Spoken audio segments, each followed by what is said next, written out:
ভাবা যায় যেই ছাত্র সমাজ পুলিশের গুলি খেয়ে লুটিয়ে পুড়িয়ে আজ পুলিশের অনুপস্থিতিতে কাঁধে নিয়েছে তাদের ট্রাফিকের দায়িত্ব।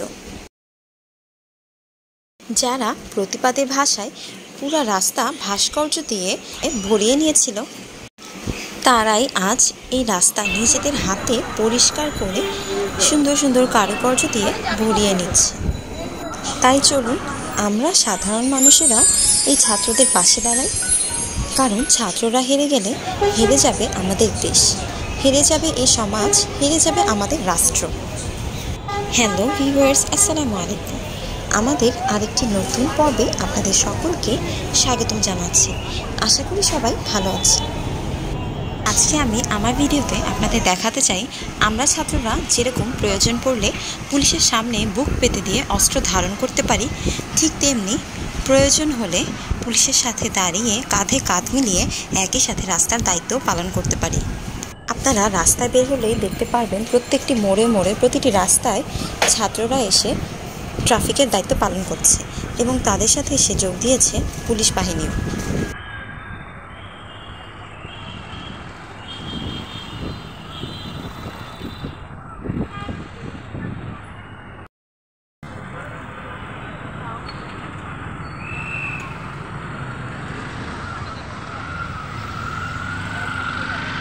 ধর্ম, বর্ণ, গোত্র নির্বিশেষে সকল ছাত্ররা, হোক তা স্কুল, হোক সে কলেজ অথবা ইউনিভার্সিটি, সবাই এসে দাঁড়িয়েছে রাস্তার ট্রাফিকের কাছে।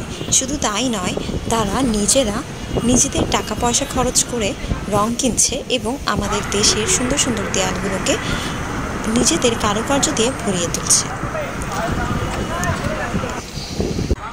সম্প্রতি ছাত্রদের সাথে কিছু অপ্রীতিকর ঘটনা ঘটতে দেখা যাচ্ছে, যেমন ছাত্রদের হুমকি দেয়া, রাস্তা কন্ট্রোল করতে গেলে তাদের মেরে ফেলার ধমকি দেয়া, তাদেরকে গালিগালাজ করা এবং অনেক জায়গায় ছাত্রদের বিষ মিশানো খাবার দেয়া হচ্ছে।